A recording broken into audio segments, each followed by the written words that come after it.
MP board class 9th annual exam 2026 का हिंदी का paper हम सोल्व करेंगे प्रॉपर सॉल्यूशन के साथ में। जैसा कि आप जिस घड़ी का बेसब्री से इंतज़ार कर रहे थे कि आपको वह क्वेश्चन मिले जो आपको हूबहू परीक्षा हाल में देखने को मिले, ठीक है। तो मैं आपके लिए इस वीडियो में कुछ इसी तरह के ही क्वेश्चन लेकर आई हूँ जो 100% श्योर आपको परीक्षा हाल में देखने को मिलेंगे, ठीक है। ट्रस्ट अपना बनाए रखिएगा। जिस तरह से संस्कृत का पेपर आपका आया था उसी तरह से आपका हिंदी का पेपर भी प्रॉपर आने वाला है।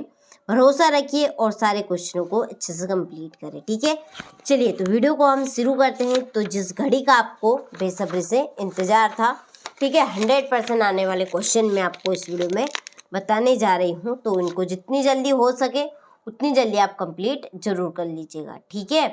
तो चलिए देखिए, आप पहला प्रश्न, रघुपति राघव राजा राम में कौन सा अलंकार है? तो रघुपति राजा राम में है आपका अनुप्रास अलंकार। दूसरा है, एकांकी में उमा की माँ का नाम क्या है? तो एकांकी में उमा की माँ का नाम है प्रेमा, ठीक है।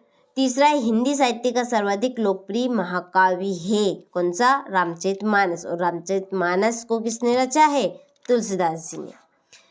चौथा है, छंद को पढ़ते समय आने वाला विराम कहलाता है। तो छंद को पढ़ते समय आने वाला विराम कहलाता है यति। क्या कहलाता है? यति।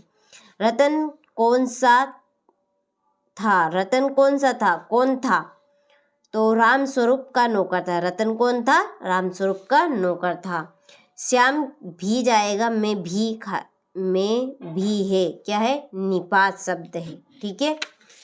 चलिए इसके बाद आप देखिए, रिक्त स्थानों की पूर्ति कीजिए। पहला, खुलेगी साकल बंद खालिस्तान की द्वार। वे शब्दांश जो शब्द के आरंभ में लगते हैं खालिस्तान कहलाते हैं उपसर्ग। उपभोक्तावादी संस्कृति से समाज में वर्गों के मध्य खालिस्तान बढ़ रही है, टकराव, ठीक है। और मात्रिक छंद में खालिस्तान की गणना होती है मात्राओं की। किसकी? मात्राओं की। मेरे नाना पक्के खालिस्तान माने जाते थे। क्या माने जाते? साहब। रस को काव्य की खालिस्तान बताया गया है आत्मा, ठीक है। तो ये आपके 100% आने वाले क्वेश्चन है। मैं आपको हिंदी के पहले ही वीडियो से बताती आ रही हूँ कि हम आपको 6 सेट प्रोवाइड करवाएंगे। यदि वास्तव में आपने 6 सेट कंप्लीट कर लिए तो समझ लीजिए आपकी नैया पार हो गई, ठीक है। जिस तरह से आपके संस्कृत में नैया पार हुई थी, जिन बच्चों ने 6 सेट कंप्लीट किए थे उनकी तो नैया पार ही हो गई। वो 75 में से 75 ही नंबर लेकर आए होंगे, क्योंकि प्रॉपर क्वेश्चन आपके वही आए थे जो आपको हमने बताए थे, ठीक है। तो मैं ऑलरेडी आपके 6 सेट डाल चुकी हूँ चैनल पर। प्लेलिस्ट आप चेकआउट कर सकते हैं। और यदि वास्तव में आप चाहते हैं 75 में से 75 अंक लाना तो आप 6 सेट करें। आप से इतनी पहुंच नहीं है, आप नहीं कर पा रहे हैं, तो आप 4 सेट भी करेंगे ना, सेट ABCD तक, तो भी आप 50 से 60 नंबर आराम से ले आएंगे, ठीक है। तो इस चैनल के ऊपर आपको केवल वही क्वेश्चन प्रोवाइड करवाए जा रहे हैं जो 100% आपसे परीक्षा में पूछे जा रहे हैं, ठीक है। जिस तरह से संस्कृत के क्वेश्चन आपके प्रॉपर आए थे उसी तरह से आपके हर एक सब्जेक्ट में हम सहायता करेंगे, ठीक है। ट्रस्ट अपना बनाए रखिएगा बस, केवल मात्र इस चैनल के ऊपर यही हम आपसे मांगते हैं। बस केवल मात्र ट्रस्ट रखिए आप, तो केवल ट्रस्ट पर ही पूरी दुनिया आपकी रही खड़ी है, ठीक। चलिए सत्य की ओर बढ़ते हैं। तो विचार विनिमय के माध्यम को भाषा कहते हैं, तो बिल्कुल सत्य है। राम स्वरूप की पत्नी का नाम प्रेमा था, सत्य है ये। लॉरेंस को कबूतर से प्रेम था, यदि आपने पढ़ा होगा ये चैप्टर तो ये असत्य है। क्यों है? क्योंकि लॉरेंस को कबूतर से अकेली से प्रेम नहीं था, पूरी पक्षियों से प्रेम था उन्हें। किनसे था? पक्षियों से प्रेम था। प्रेम वाटिका के रचनाकार कवि रसखान है, सत्य। इस जल प्रलय में पाठ के लेखक तैरना जानते थे, यह सत्य है। खंड काव्य की कथा वस्तु विस्तृत होती है, तो ये आपका असत्य। कैसे होती है? संक्षिप्त होती है, ठीक। चलिए तो अच्छे से कंप्लीट करें आप इनको। ये है आपकी जोड़ी, यहाँ से स्क्रीनशॉट आप ले लीजिए।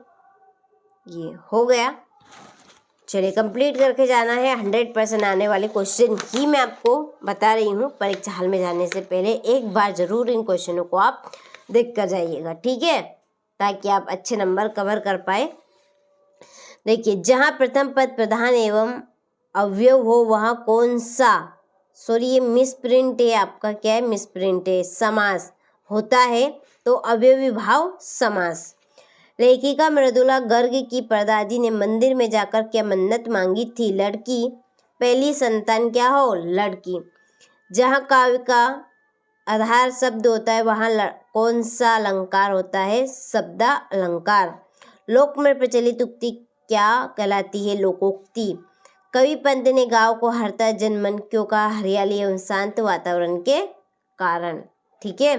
साहित्यिक पुरखे किसे कहते, कवि एवं लेखकों को, ठीक है। यहाँ से आप कंप्लीट कीजिएगा स्क्रीनशॉट लेकर। छठा प्रश्न देखिए आप, छायावाद की दो विशेषताएं लिखिए। अर्धरात्रि में कोयल की चीख से कवि क्या संदेश देते, कबीर ने ईश्वर को सब श्वासों की श्वास में क्यों कहा है, मनुष्य ईश्वर को कहाँ कहाँ ढूंढता फिरता है। आचार्य विश्वनाथ के अनुसार काव्य की परिभाषा लिखिए, ठीक है। स्थायी भाव एवं संचय भाव में कोई दो अंतर यहाँ पे बताने हैं, हो गए। 11वां देखिए, हास्य रस की परिभाषा उदाहरण सहित लिखिए। संस्मरण स्मरण किसे कहते, किन्हीं दो संस्मरण स्मरणों के नाम। राहुल सांकृत्यानन अथवा महादेवी वर्मा का साहित्यिक परिचय निम्नलिखित बिंदुओं में लिखने, दो रचनाएं भाषा शैली और साहित्य में स्थान, ठीक है। तो ये इस तरह के आपके प्रश्न आने वाले हैं, तो इनको आप कंप्लीट करके जरूर जाइएगा, ठीक है। ये इस तरह के प्रश्न आपके रहेंगे। यदि आपने 6 सेट कंप्लीट कर लिए तो समझ लीजिए आपने पेपर सोल्व कर लिया, चिंता की तो कोई बात ही नहीं फिर तो, ठीक है। तो इस तरह के ही प्रश्न रहेंगे। ये निम्नलिखित काव्यांश का संदर्भ प्रसंग सहित भावार्थ लिखना है। ये लास्ट सेट है आपका, सेट ए, ठीक है। ये आपका 19वां हो गया, ये आपका 20वां। देखिए यहाँ पर ये सेट एफ है आपका, लास्ट, मैं लास्ट बता रही हूँ आपको, इसमें बस कंप्लीट आपके हो जाएंगे सारे सेट, ये ठीक है।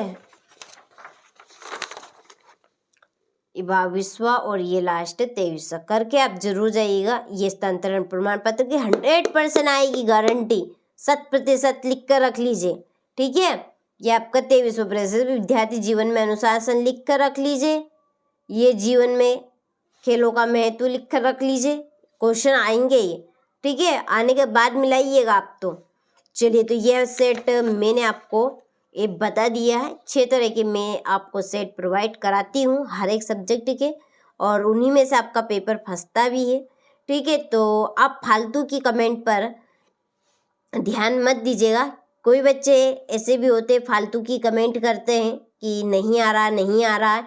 भैया पूरे देखो तो सही, आ भी रहे हैं, ठीक है। चलिए, तो आप कंप्लीट ज़रूर कीजिएगा और ट्रस्ट अपना बनाए रखिएगा।